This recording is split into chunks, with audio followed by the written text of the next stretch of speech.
Tengan buenos días, amados hermanos. Hoy estamos contentos. Nuestra hermana Eli, hermana, póngase de pie, hermana Eli. No hacía tanta falta, un aplauso. Ya llegó la morena. ¡Wow! Gracias al Señor que está con nosotros ya. Y estábamos contando las horas. Preguntábamos a Miriam, ¿cuándo es que viene Eli? ¿Cuándo es que viene Eli? Ya Eli está aquí. Así es que bienvenidos también nuestros amigos que están de invitados. Santa, ¿verdad? Es la madre de la... Póngase de bienvenida, Santa. Es un placer que esté con nosotros hoy. También está con nosotros Gary. Gary, thanks for coming. Gary is the husband of our sister Loli, and we are happy to be here with you today. You told me that you understand everything. I'm not sure, but él dice que entiende todo, que tiene los dones de traducción, de interpretación de lengua, pero bueno, así es que bienvenido Gary, bienvenido, qué gusto que estés con nosotros hoy. Hoy es Día de los Padres y damos una felicitación especial, un aplauso fuerte a los padres. Ven. Y otro más fuerte a los abuelos.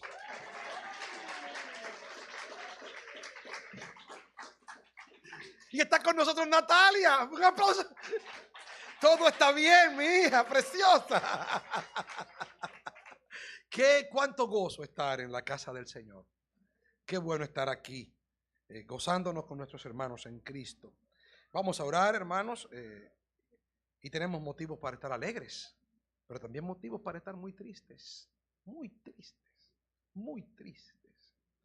En el día de ayer, pues me encontraba con mi hermano, Pastor Otto. Estábamos en la capital y recibió un correo donde le informaban que el hermano del pastor de Ocoa, de Robert, su esposa y sus dos niños habían muerto en un accidente en la 6 de noviembre. La esposa pues salió del vehículo, parece que desorientada, y tristemente pues los niños, uno de 9 años y otro de 8 años, y la esposa, los 3, fueron embestidos. De manera que subimos ayer a Ocoa a estar con ellos. No pudimos estar con el esposo. En honor a la verdad, de haber estado frente a él, no sé qué le hubiera podido decir. Porque ¿qué podemos decir? A veces los que estamos fuera podemos decir, Dios es soberano. A veces algunos dicen consuelo, otros dicen confórmese. Pero un padre que pierde a sus 2 hijos y a su esposa en un instante y los ve con sus propios ojos, ¿a qué se puede comparar algo así? No sé. Así que hermanos, yo quiero que oremos en esta mañana por Odalis. Él es el hermano del pastor Robert. Nosotros vamos a clamar por él. Como iglesia nos gozamos con el Día de los Padres, pero hoy hay un padre hoy. Hay un padre hoy con el corazón roto. Y nos identificamos con eso, hermanos. Vamos a orar. Padre que estás en los cielos, estamos alegres por ser Día de los Padres y estamos contentos con tantas cosas buenas que tú nos das, pero hay ocasiones en las cuales estamos ante ti en silencio, porque ni siquiera sabemos qué decir ni qué pedir. Ni siquiera comprendemos muchas veces los designios de tu soberana voluntad. No los comprendemos. Simplemente los aceptamos y los vemos. Y ahora te pedimos, Señor, un consuelo especial por Odalis, el hermano de Robert. Oh Padre Santo, visítalo. Visítalo en el poder del Espíritu Santo. No comprendemos el porqué de estas cosas, ni siquiera el para qué, como algunos dicen que el para qué. No entendemos nada. No entendemos nada, sencillamente nos postramos ante ti y decimos, tú eres Dios, tú eres glorioso, tú haces lo que tú quieras, Señor, y nosotros estaremos aceptando tu voluntad. Te pedimos, Señor, por los hermanos que están enfermos, te pedimos por los que están lejos de la ciudad, celebrando juntos hoy. Te rogamos, Padre, que los bendigas en el nombre de tu Hijo Jesús. Amén. Quiero que me acompañen en sus Biblias a Primera de Pedro, capítulo 1, versículo 18. Por ser Día de los Padres, no vamos a predicar de Lucas, sino que estaremos predicando un tema apropiado para el Día de los Padres. Primera de Pedro, capítulo 1.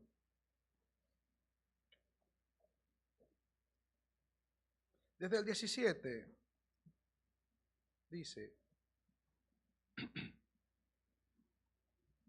y si invocáis por Padre a aquel que sin acepción de personas juzga según la obra de cada uno, condúzcanse con temor todo el tiempo de vuestra peregrinación, sabiendo que fuisteis rescatados de vuestra vana manera de vivir, la cual recibisteis de vuestros padres, no con cosas corruptibles como oro o plata, sino con la sangre preciosa de Cristo, como de un cordero sin mancha y sin contaminación, ya destinado desde antes de la fundación del mundo, pero manifestado en los postreros tiempos por amor de vosotros.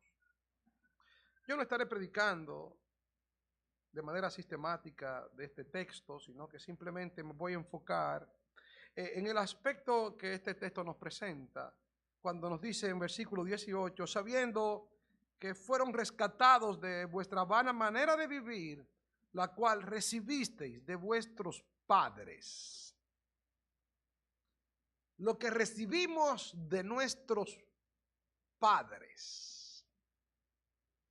Así que hoy, al ser un día especial, el Día de los Padres, no queremos dejar de pasar esta oportunidad para hablar acerca de la influencia de los padres. Y como el texto nos presenta, el hecho de que fuimos rescatados de una vana manera de vivir que nosotros recibimos de nuestros padres. Hago la salvedad de que no me refiero a mi padre de manera particular. Estoy conforme con mi padre. Me ha ido muy bien con mi padre. Tengo un buen padre. Gracias al Señor, un padre terrenal. O sea que no estoy hablando de este texto porque tenga algún tipo de inconformidad con mi padre, no. Sino por el hecho de que el texto nos presenta la realidad de que nuestros antepasados nos influencian en lo que tiene que ver con nuestra conducta, nuestras reacciones, nuestras valoraciones, nuestras interpretaciones de la vida, que en algunos casos nos han ayudado a ser buenos cristianos y en otras ocasiones no. Aunque somos cristianos convertidos, aunque hemos sido transformados por el Espíritu Santo, nosotros no podemos negar que las experiencias que hemos vivido en nuestros hogares, donde nacimos y crecimos, las experiencias que hemos vivido en nuestros países, donde nacimos y crecimos, las influencias de nuestras culturas particulares, tienen mucho que ver con lo que nosotros somos. En palabras de un pensador famoso francés llamado Jean-Paul Sartre, él decía que el hombre es lo que él hace con lo que hicieron de él. Los hijos de alguien pueden recibir todos la misma formación. Pueden todos recibir la misma educación en la misma escuela. Ver el ejemplo de los mismos padres. Sin embargo, no necesariamente todos los hijos son iguales. Una persona que haya nacido en un hogar donde papá y mamá leían libros, una persona que haya nacido en un hogar donde su papá se quedaba dormido con un libro en el pecho y donde en su casa existía desde pequeño los clásicos y existían los libros de mis primeros conocimientos o mis primeras historias bíblicas, será un cristiano probablemente cuando sea cristiano con más propensión a leer buenos libros que uno que en su casa no haya visto nunca a su padre ni a su madre leer absolutamente nada. Una niña que al crecer ve en el hogar el amor de los padres, los besos, los abrazos, el cariño, el respeto. Es probable que tenga un matrimonio más estable que uno que haya visto en su hogar guerras, peleas, platos rotos, discusiones, jalones de moño y todo lo demás. Nuestros padres tienen una influencia sobre nosotros. Dice el texto que fuimos rescatados de esa vana manera de vivir que recibimos de nuestros padres. No son perfectos, son nuestros padres. Son pecadores y como pecadores nos transmiten también sus virtudes y nos transmiten también sus defectos.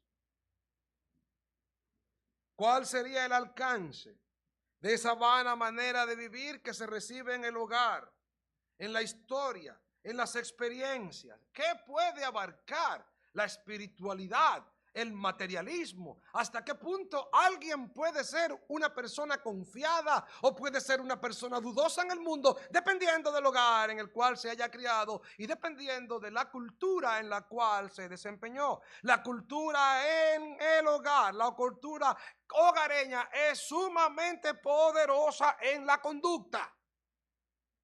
Tenemos los 10 mandamientos. Los 10 mandamientos recogen lo que tiene que ver con el culto de adoración a Dios, pero los 10 mandamientos también tienen que ver con el hogar. Honra a tu padre y a tu madre. Hay mandamientos que tienen que ver con la intimidad del hogar. Lo que pasa en el hogar va a determinar grandemente lo que una persona sea en el futuro, y los padres son responsables del ambiente que crean en el hogar para el futuro de sus hijos.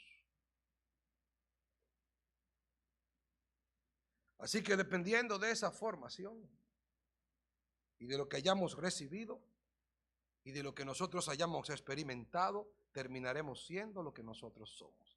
Y en esta ocasión lo que yo haré será enfocarme en un ejemplo de la Biblia y tocaré 3 aspectos de la vida de José. Sí, José. José es el personaje que aparece en el libro de Génesis capítulo 37. El título del sermón de hoy es José, modelo de un hijo bueno de un padre regular. José, modelo de un hijo bueno de un padre regular. Y al tratar la vida de José, como me planteaba en el día de ayer conversando con mi hermano el pastor Otto Sánchez, la vida de José tiene 5 etapas. En primer lugar, la etapa de José viviendo en la casa de su papá y de su mamá, en la casa de su padre porque su mamá ya había muerto, esa etapa con su papá Jacob. En segundo lugar, la vida de José en el desierto cuando fue vendido como esclavo. En tercer lugar, la vida de José en la casa de Potifar. En cuarto lugar, la vida de José en la cárcel. Y en quinto lugar, la vida de José en la casa de Faraón. ¿Cuál era la vida de José? Si usted va a Génesis capítulo 37, se nos habla en el libro de Génesis de Abraham. Y Abraham tuvo un hijo que se llamó Isaac. Isaac a su vez tuvo 2 hijos, uno que se llamó Esaú y otro que se llamó Jacob. Y ese Jacob a su vez tuvo 12 hijos. ¿Cuál fue la historia de Jacob? Ustedes la saben. Él le quitó su primogenitura a su hermano Esaú en un momento dado en el cual su hermano tenía mucha hambre y venía del campo de trabajar. Él estaba preparando un guiso y el hermano le dijo: dame un poquito de ese guiso. Y como no, Jacob siempre preparado para negociar, él le vendió aquello y con esto le vendió la primogenitura. Finalmente, ustedes saben la historia, engañó al papá, se fue lejos y estando lejos se casó con una de las hijas de Labán o con las 2 hijas de Labán, que era su tío, hermano de su mamá, y lo engañó muchísimas veces y de allí nacieron esas 12 personas. De estas 12 personas entonces nació José, que tenía a su vez sus 11 hermanos. Y sabemos gran parte de la historia de José. José era el consentido de Jacob. Lo quería tanto que lo utilizaba como el informante. Cuando él tenía que averiguar qué pasaba con los demás hermanos que estaban apacentando las ovejas, tomaba a José y le decía: averíguame lo que está pasando por ahí. Pero un día los hermanos, ya hartos de José, cansados del chisme, cansados de ese chivato que iba a chivatear todo lo que ellos veían, entonces tomaron a José, lo metieron en un pozo, pasaron unos vendedores, mercaderes, se lo vendieron. Allá José va a parar después de un tiempo en el desierto en la casa de un oficial egipcio llamado Potifar. En esa casa el oficial egipcio puso en las manos de José todo lo que tenía la casa. Le puso en sus manos sus tierras, sus casas, todo, menos su mujer, claro está. Pero la Biblia dice que José era hermoso y de hermoso semblante y de buen parecer. La mujer de aquel Potifar se enamoró de José. José no quiso, no se dio y finalmente ella le levantó una calumnia. Fruto de esa calumnia, José cae preso. Mientras está preso en la cárcel, el rey o faraón tiene 2 sirvientes, el copero y el panadero. Y ambos fueron acusados de una traición contra el faraón. En esta traición ambos caen en la cárcel y estando en la cárcel los 2 tienen 2 sueños. Por un lado, se sueña el panadero de que él lleva una canasta de panes y vienen los pájaros y se los llevan. Y se sueña por otro lado el copero que tiene una copa con unas uvas y se la está exprimiendo al rey. Y de su propia mano el rey va y bebe. Bueno, pues les cuentan el cuento a José, que está preso allí, y le dicen los dos el sueño. Primeramente empieza el copero. Mira, yo tuve este sueño, me soñaba yo que estaba yo dándole una copa al rey y le exprimía las uvas. ¿Qué significará? Y le dice José, oh, muy sencillo, te van a reponer en el cargo. Se encontraba el panadero y dice, aprovechando yo para... habiendo escuchado que tú interpretaste bien, déjame contarte el mío. Si yo sé lo que le van a responder, no pregunto. Pero ¿qué pasó? Al preguntar, bien, yo soñaba que me estaban tomando los panes, yo llevaba una canasta con unos panecillos, unos bizcochitos para el faraón y unos pájaros se los llevaban. Él le dijo, bueno, mi hijo, lo que significa eso está claro ahí, te van a matar y no hay. Pero ¿qué pasa? Salió de la cárcel del copero y se olvidó de José por un tiempo, hasta que el faraón tuvo un sueño de las 7 vacas flacas, las 7 vacas gordas, no aparecía nadie que lo interpretara, y se acordó el copero de José. Dice la Biblia un pleonasmo allí, y no se acordó de José, sino que se olvidó, pero después se recordó, mandó a buscar a José. José le interpreta muy bien el sueño a Faraón, y Faraón, cuando escucha la sabiduría de José, dice, pero ¿dónde encontraremos a alguien con una sabiduría como este hombre? No hay otro como él. Cogió su anillo, se lo puso a José y lo hizo el segundo en Egipto. Pasado el tiempo, entonces vino un hambre en la tierra porque Egipto era Nueva York. Egipto era el Nueva York de esa época y cuando la gente estaba en mala tenía que ir a Nueva York a buscar comida. Jacob y su familia, que estaban los pobrecitos pasando hambre, le tuvo que decir a sus hijos, vayan entonces a Egipto a buscar trigo. Ya allí era José un gran jefe. Y no se olviden ustedes que los egipcios se maquillaban. Algo que hacían los egipcios era que los hombres se ponían rímer, así como las mujeres. Se ponían rímer y se maquillaban la cabeza y se ponían una peluca y una cosa extraña. Por lo tanto, los hermanos de José, cuando llegan, no lo conocen. Él sí lo conoció. Ustedes saben el resto de la historia. Hasta que finalmente José se revela a sus hermanos, lloran, se abrazan, mandan a buscar a Jacob. Y Jacob dice, no es posible que mi hijo aún esté vivo. Sí, tu hijo está vivo. Y allí va entonces Jacob y quedan entonces en Egipto. Y allí pasan entonces 400 años y luego salen. Hasta ahí terminó la historia. A ustedes les gustó el cuento porque se quedaron con una quietud total. Pero vemos que hay diferentes etapas en la vida de José. Y en esas diferentes etapas, vamos a Génesis capítulo 37, versículo 2. Génesis capítulo 37, versículo 2. Estaremos mucho en Génesis hoy. Dice, esta es la historia de la familia de Jacob. José, siendo de edad de 17 años, apacentaba las ovejas con sus hermanos, y el joven estaba con los hijos de Bila y con los hijos de Zilpa, mujeres de su padre, e informaba a José a su padre la mala fama de ellos. Y amaba a Israel a José más que a todos sus hijos, porque le había tenido en su vejez y le hizo una túnica de diversos colores. Así que vemos a José en esa etapa. Y en esa etapa de su vida en la cual se encontraba con su papá, José estaba siendo mal criado. Su padre lo tenía consentido. Su padre lo tenía dañado. Al punto de que le había hecho a él una túnica de varios colores. Las túnicas de varios colores eran túnicas que utilizaban los reyes. En aquel tiempo la ropa venía o crema, o negra, o blanca. Cuando a alguien le hacían una túnica de varios colores, eso costaba muchísimo dinero. Estaba diciendo el padre con esto, este muchachito que ven ustedes aquí es más importante que todos ustedes que están allí. Y allí estaba José, engreído, malcriado por su papá. Pero el tema en esta mañana no es cómo criaron a José, no. El tema de esta mañana es un contraste que vamos a hacer entre Jacob y José. Un hijo bueno de un padre regular. El primer contraste nos muestra que mientras Jacob no era una persona confiable, José sí era una persona confiable. La historia de Jacob nos muestra que por lo regular Jacob estaba buscando la forma de él siempre ser el que gana. Vamos a ver a Génesis capítulo 25, versículos 30 y 31. Vean ustedes conmigo. Génesis 25, 30 y 31. Vamos a buscar mucha Biblia en Génesis hoy. Cuando viene su hermano del campo, él se encuentra preparando ese potaje. Y en el versículo 30 dijo a Jacob, Esaú, te ruego que me des de comer de ese guiso rojo, pues estoy muy cansado. Por tanto fue llamado su nombre Edom, que significa rojizo. Y Jacob respondió, véndeme este día tu primogenitura. Entonces dijo Esaú, he aquí yo me voy a morir. ¿Para qué pues me servirá la primogenitura? Y dijo Jacob, júramelo este día. Y él le juró y vendió a Jacob su primogenitura. Siempre pendiente de cómo vender mejor. Siempre pendiente de cómo sacar la mejor ventaja.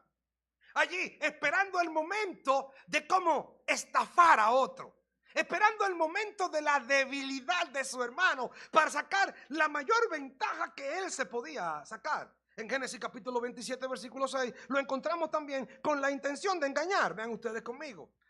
Estaba él en la tienda con su papá y su mamá. Y entonces oyó el papá que ya iba a morir, ya estaba viejo, iba a bendecir al hermano. ¿Y qué es lo que hace Rebeca? Rebeca oye esto y toma a Jacob aparte y le dice, tu papá se está preparando para bendecir a tu hermano Esaú. ¿Y qué hace entonces Jacob? Se viste como Jacob, como Esaú. Se pone una piel para que tenga los pelos con vellos. Se pone algo que se parezca a Esaú, que huela como si fuera del campo. Lo más que él pudiera parecer a Esaú. Y se entra en la habitación y el papá que estaba ya medio ciego, Isaac, lo bendice en lugar del hermano y lo estafó. Lo engañó. Y se queda ahí. No. Tiene que huir de su hermano porque su hermano lo quiere matar. Y entonces va a parar donde uno que era peor que él, su tío, llamado Labán, un lavandero, indiscutiblemente, un lavador. Y esta persona somete presión sobre Jacob. Lo engaña todo lo que lo puede engañar. Y finalmente le dice, vamos a hacer una cosa, mira, si los ovejos salen pintos son tuyos y si las ovejas salen sin pintas son mías. Y cuando entonces los que eran medio pintos estaban listos, él tomaba y buscaba la forma de poner delante algunas varas para que cuando las ovejas más gordas fueran a parir, palieran con las pintas para que le beneficiara a él. Las más gordas, las más fuertes, las más sanas, siempre buscando la forma de salir ganando, siempre buscando la forma de engañar. ¿No conoce gente así usted? Siempre están buscando la forma de salir ganando ellos. No hay forma de perder. No, siempre ellos tienen que salir ganando. ¿De dónde lo recibieron? Lo recibieron de sus padres. Algunos pueden decir, sí, yo lo recibí de mi padre. Pero sin embargo, no es así siempre.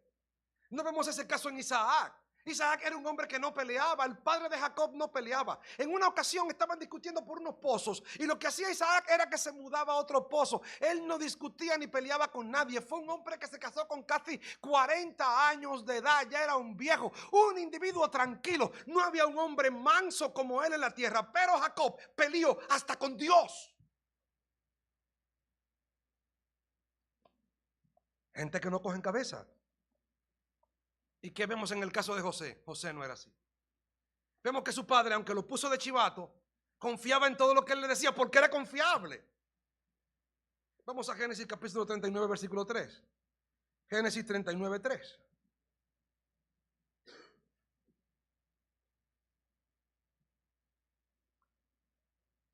Cuando José cae en casa de Potifar, vean ustedes lo que Potifar hace.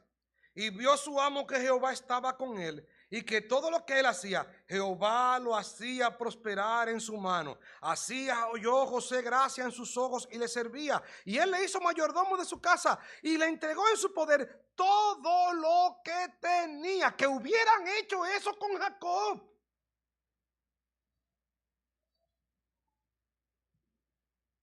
Para que le pase como el cuentecito que decíamos cuando niños. Mete el dedo ahí que la cotorrita no está ahí. ¿Quién?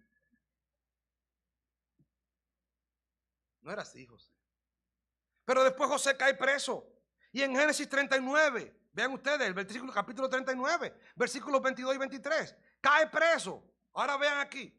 Y el jefe de la cárcel, primero Potifar, Y el jefe, después en la cárcel, y el jefe de la cárcel entregó en manos de José el cuidado de todos los presos que había en aquella prisión. Todo lo que se hacía allí, él lo hacía. No necesitaba atender el jefe de la cárcel cosa alguna de las que estaban al cuidado de José, porque Jehová estaba con José y lo que él hacía, Jehová lo prosperaba. Era una persona confiable.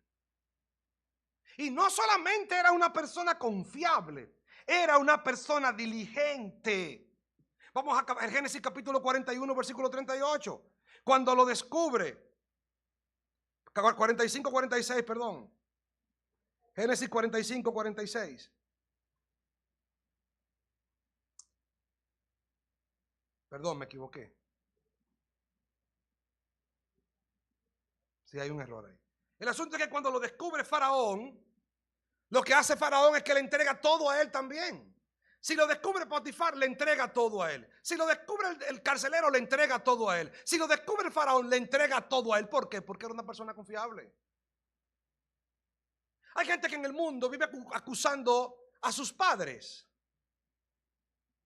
Yo soy desorganizado porque mi padre lo era. Yo grito mucho a mi familia. Cada vez que yo me airaba o me airo, mi papá me dice, ay, ay, ay, Ramonina, tú eres igualito a mi papá, que era mi abuelo. Y era verdad. Mi abuelo llegaba a mi casa, a la casa de mi madre y mi padre cuando yo era niño. Él era católico empedernido. Y lo primero que empezaba era a pelear por Martín Lutero. Martín Lutero traicionó a la iglesia. Y la Biblia dice que el que divide la casa del Señor, Dios le destruirá a él. Y tenía una frase que siempre decía, ¿es así o no es así? Dígame usted, ¿es así o no es así? Tan bruto. Mi abuelo. Así que ustedes comprenden mejor a su pastor. Y la gente dice, es que yo soy así porque era así mi abuelo. Porque mi abuela gritaba así. Porque mi padre era así. Y como mi abuelo, mi padre, mi tatarabuelo eran así, nosotros tenemos que ser así. Mi abuelo muchas veces decía, no, mijo, yo no estoy peleando, es que yo hablo así. Pero dice la Biblia, sabiendo que fuisteis rescatados de vuestra vana manera de vivir, la cual recibisteis de vuestros padres. Hay que ser confiable y organizado. Lo primero que hace José cuando el faraón le entrega el anillo es que él va por toda la tierra de Egipto. Se va por toda la tierra de Egipto a ver qué era lo que le estaban entregando. Óigame, le voy a decir algo. No basta ser serio. Hay que ser serio y organizado. Hay gente que pierde tanto, no porque tú seas serio. Pierde mucho porque tú eres desorganizado. Hay gente que pierde mucho en su casa, no porque no es serio. Pierde mucho porque es desordenado. Gente que deja pasar oportunidades en la vida, no porque no sean serios, sino porque son desordenados. Que dejan de pagar la luz y tienen que pagar recargo. Que dejan de pagar el teléfono y tienen que pagar recargo. Que dejan de pagar la tarjeta y tienen que pagar recargo. Que dejan en un momento dado de hacer lo que tienen que hacer, de pagar un impuesto y tienen que pagar mora, recargo e intereses. Que dejan de cuidar las cosas que tienen, no porque no sean serios, sino porque son desorganizados. Y hay gente por ahí diciendo que lo que tienen es una maldición generacional. Me va mal porque tengo una maldición generacional. Me va mal porque hay un espíritu malo que hay aquí que no me deja progresar. No, te va mal porque tú viste un padre desordenado, una madre desordenada, vivías en una casa vuelta a un disparate, lo heredaste y lo llevaste al hogar y sigues siendo igual y no cambias. No es maldición generacional. No estamos hablando del ministerio de la prosperidad ni nada por el estilo, no. Es que hay gente que no progresa ni avanza, no porque no es serio, sino porque no es fiel. ¿Se recuerdan ustedes de la parábola de los talentos? Hubo uno a quien le entregaron los talentos, ¿verdad que sí? Él no dejaba de ser serio. Cuando llegó aquel padre, ¿qué fue lo que le dijo? 5 talentos me entregaste y 5 talentos te devuelvo. Soy un tipo serio. Lo mismo que me diste, lo mismo te devolví. Sí, fuiste serio, pero no fuiste diligente ni fuiste fiel. No basta con ser serio. Hay que ser diligente y fiel. Y a veces las personas tienen cosas que han heredado de su familia. Lo han visto, es un desorden. Si van a una empresa, roban tiempo de la empresa. Luego no progresan ni le suben el sueldo y creen que no le suben el sueldo porque el jefe está en contra de ellos. No, es porque tomas el teléfono y estás hablando con el teléfono de la empresa a un amigo tuyo y te pasas 2 y 3 horas hablando o media hora hablando con un teléfono que no es tuyo, y eso es robar tiempo de una empresa, y eso es robar recursos de una empresa. Luego te preguntas por qué no progresas, porque para ti eso no es nada y estás haciendo algo que es incorrecto. José no era como Jacob.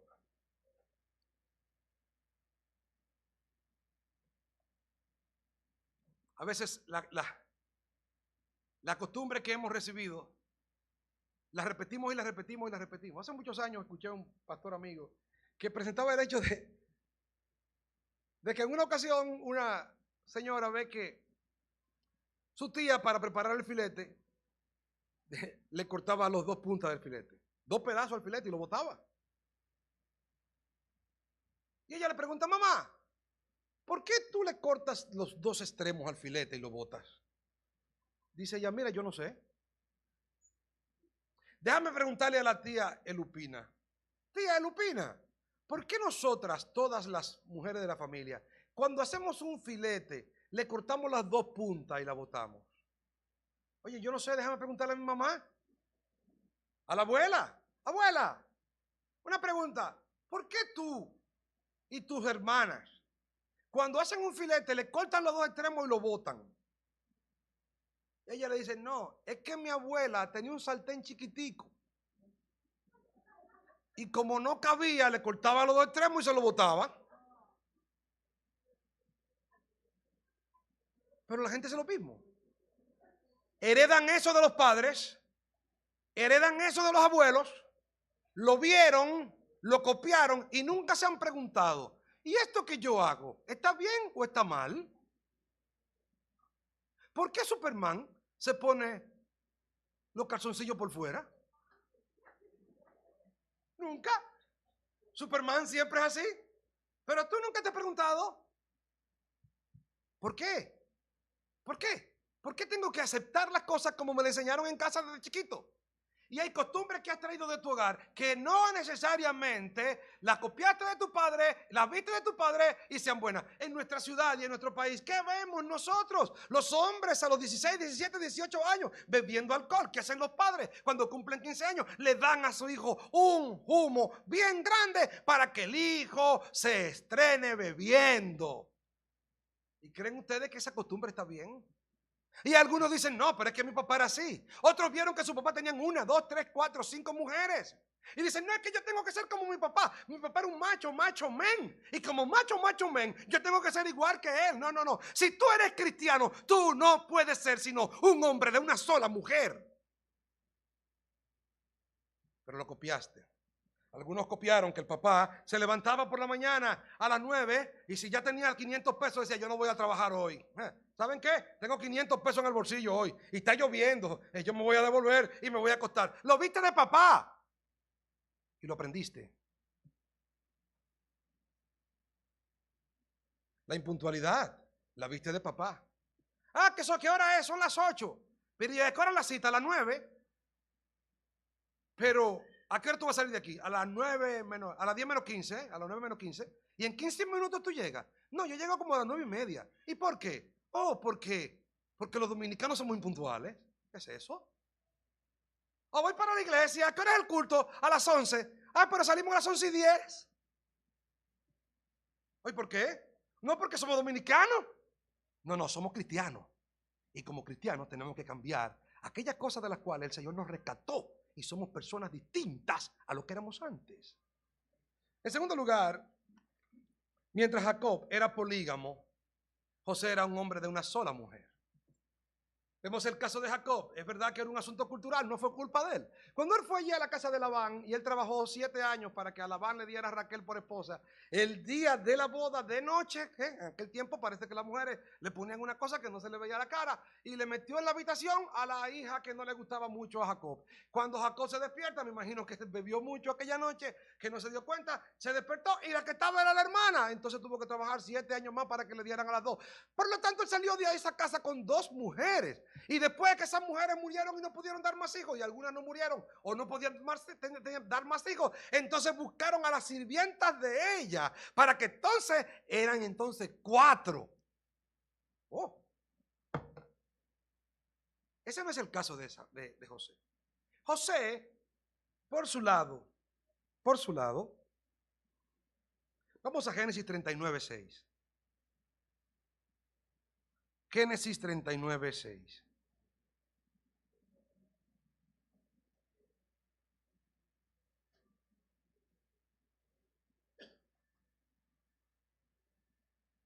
Y dejó todo lo que tenía en mano de José, y con él no se preocupaba de cosa alguna, sino del pan que comía. Y era José de hermoso semblante y bella presencia.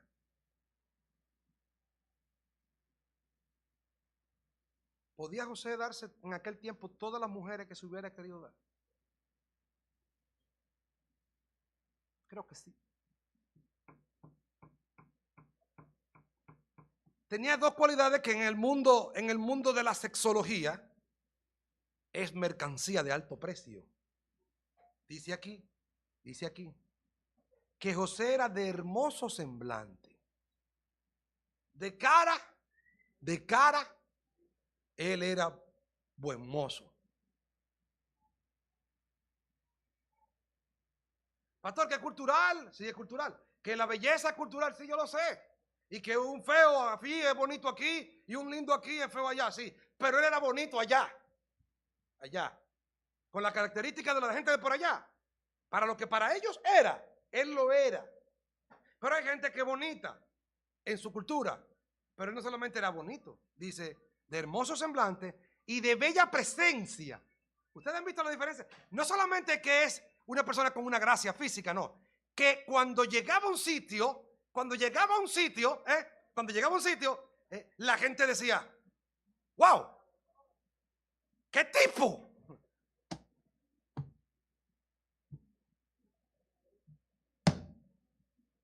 Y la mujer de Potifar se enamoró de él.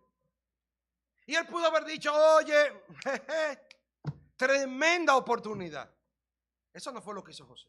Cuando aquella mujer lo tentó, José dijo a aquella mujer, tu esposo me ha dejado todo en las manos.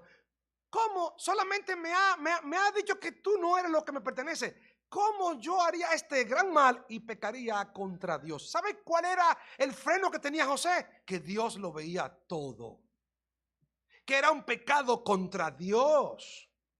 Queridos hermanos y amigos que nos ven por el internet, el sexo no es un juego, el sexo es sagrado. El sexo lo instituyó Dios para que fuera de uso en el matrimonio. Dios lo hizo hermoso, pero no es un juguete. El cuerpo de un ser humano tiene dignidad y el cuerpo de un ser humano hace uso del sexo bajo compromisos de juramentos. Es algo serio. Es algo hermoso, es algo maravilloso, pero bajo los parámetros de Dios.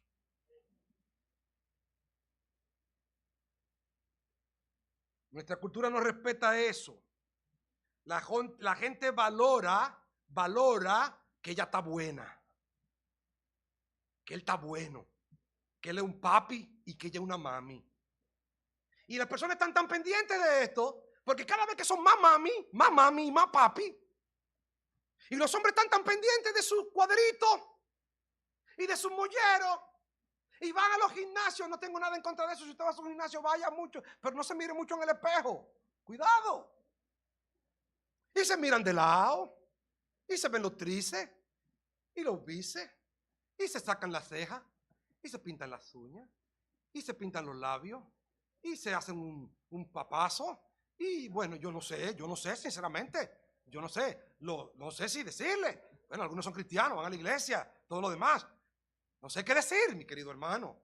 Pero de verdad, como que hay cosas como que son como de las mujeres. Pero no, ahora todo es el cuerpo, ¿no? El cuerpo. Las personas ya no tienen alma. Las personas lo que tienen es un cuerpo. Y si no tienen un cuerpo, no existen. Si la persona está gorda y no está en la línea con las medidas que debe tener, esa persona no existe. Es un ser incorpóreo, es algún ser inexistente. No existe, no es nada, no es nada. Porque el sexo ha desvirtuado el matrimonio. Sin embargo, José era un hombre de una sola mujer.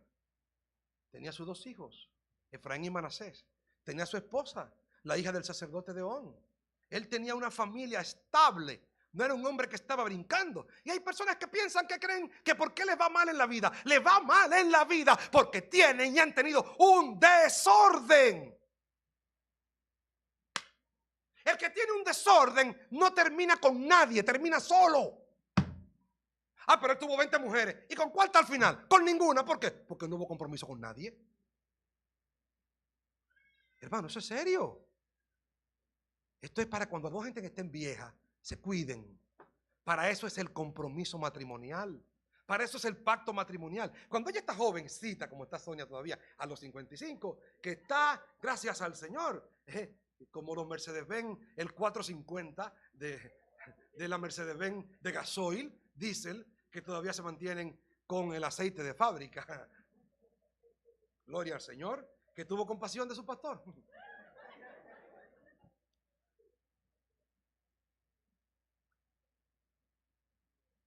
Dios permite que tú, cuando ella tiene 23 o 24, que está, ¿verdad?, monumental, y Dios te dice, ¿te gusta? Sí. ¿Te parece bonita? Sí. ¿Te unirías con ella para toda la vida? Sí. ¿Darías tu corazón por ella? Sí. ¿Entregarías tu alma? Sí, Señor. Firma ahí. Firma ahí. Un papel que diga que tú dijiste eso. Júralo. Lo juro. Porque el tiempo va a pasar y ella no va a ser así. Él va a tener una protuberancia en la panza.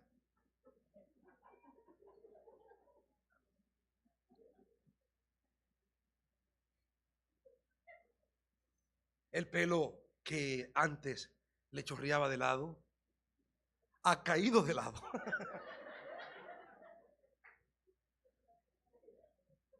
Su linda dentadura se ha perdido. Y ahora él no es lo que era, ni ella tampoco. ¿Te recuerdas de la firma? Tú firmaste ahí. Dijiste que hasta que la muerte los separe. Sí, pero yo ahora no la quiero. Tú firmaste ahí. Y hasta que la muerte los separe.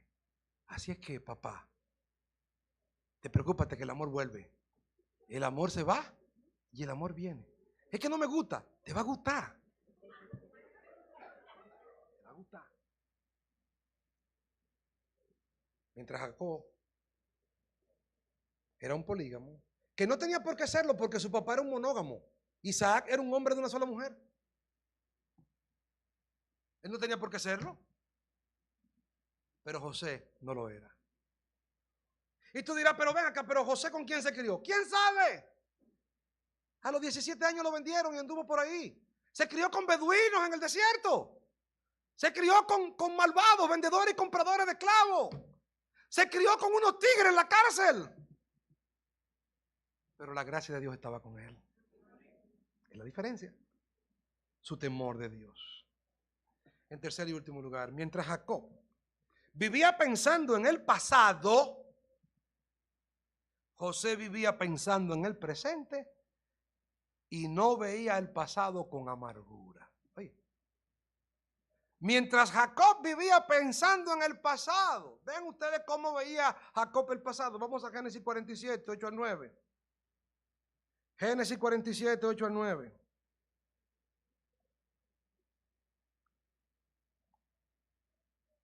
Cuando él conoce a Faraón,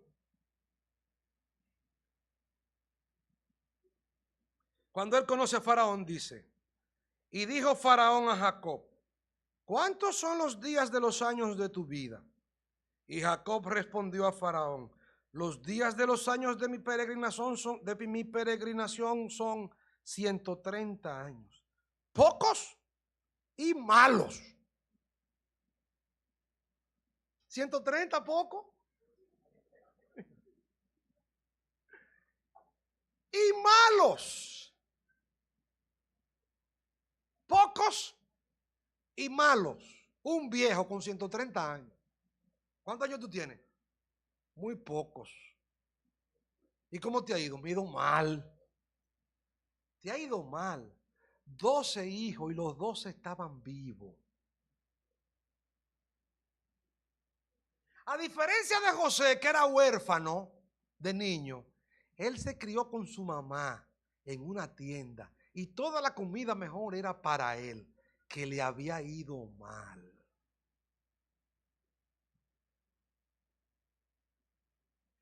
Su hijo José, el que él creía que se había muerto, estaba vivo y era, cuando lo llamaron, el segundo del poder más grande del mundo. Y le dijeron que estaba vivo y él dijo que le había ido mal. Sus 11 hijos vivían con él, alrededor de él, no lo dejaron, de viejo no lo dejaron nunca. Y él dijo que le había ido mal. Porque era de las personas que cuando mira hacia atrás solamente ve el mal. Todo es negro en el pasado. Tragedia, fatalidad, amargura. Se comparó con su padre Isaac, que había vivido 180 años, pero todavía no se había muerto, él tenía 130 y podía durar algo más. Pero él pensaba siempre que era poco, siempre de manera negativa. Siempre tienen la manera de contar la historia como si fueran ellos la víctima. Siempre les va mal porque otro es que le hace daño. Siempre les va mal porque están viendo muchas veces las ocasiones sin pensar de que Dios tiene control de todo. Ahora vean ustedes cuando le preguntan a Jacob, a José sí le había ido mal. Porque a diferencia de Jacob, que engañó a su hermano, a José lo engañaron sus hermanos. A diferencia de Jacob, que se crió con su mamá, José se crió entre tigres en el desierto. A ese sí le había ido mal. Mientras él nunca había caído preso en una cárcel de aquella época, José sí había caído preso en una cárcel de aquella época. Él sí tuvo que pasar en el desierto con beduinos y vendedores, hambre, dolor, frío y calor. Él sí. Pero ¿cómo lo dice él? Vayan ustedes a Génesis 45:5. Génesis 45:5.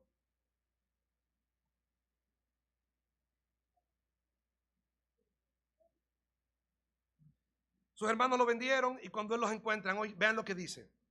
Ahora pues no os entristezcáis ni os pese de haberme vendido acá, porque para preservación de vida me envió Dios delante de vosotros. José no fabricó un expediente que le causara un trauma. Él pudo haber sido un traumado. Ay, mis hermanos me vendieron. Ay, mis hermanos me vendieron. Ay, mi mamá se murió cuando yo era chiquito. Yo ni la conocí, ni una foto de ella tengo. Ay, esa mujer de Potifar me jugó una mala jugada. Ay, esa mujer me traicionó y caí preso por ella. Ay, mis hermanos me vendieron. No, no dice eso. Todo depende de cómo tú cuentas la historia, por favor. Si tú crees que Dios ha estado siempre detrás, cuidándolo todo, dirigiéndolo todo, todo lo que te ha pasado en el pasado, Dios ha tenido control. Dios te ha cuidado. Nada ha pasado por casualidad. Todo lo que pasó fue porque su mano soberana lo determinó así. Vamos a Génesis capítulo 50, versículo 20. Vean conmigo. Génesis 50:20.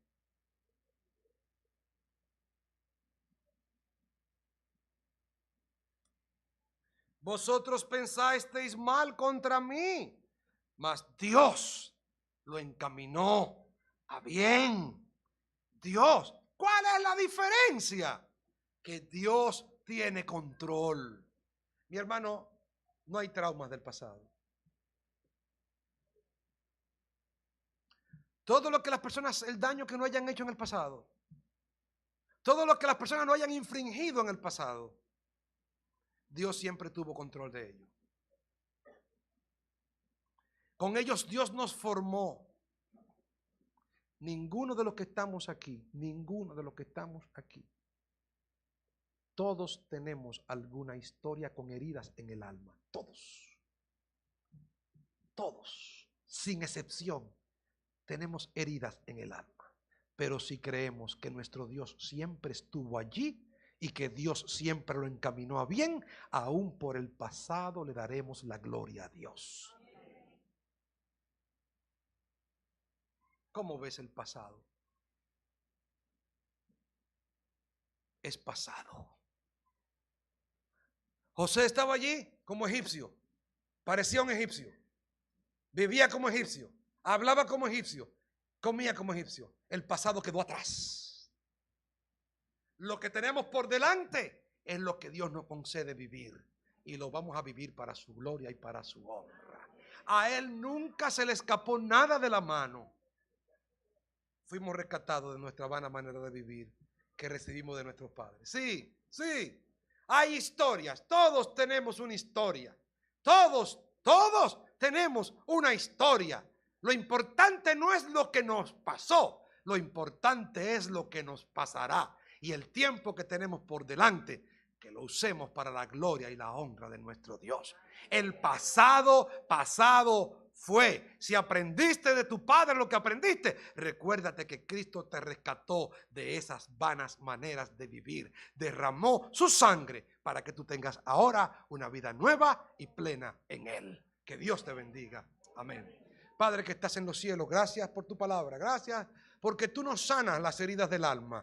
Tú eres bueno y misericordioso y nosotros miramos con confianza el futuro porque tú estás con nosotros, porque tú no nos dejas. Haznos libres, Señor, de todo pecado cultural, de todo pecado de nuestros padres, para que seamos santos como tú eres santo, porque a ti es a quien invocamos como Padre nuestro. Sigue bendiciéndonos, Señor, y consolando a los que sufren.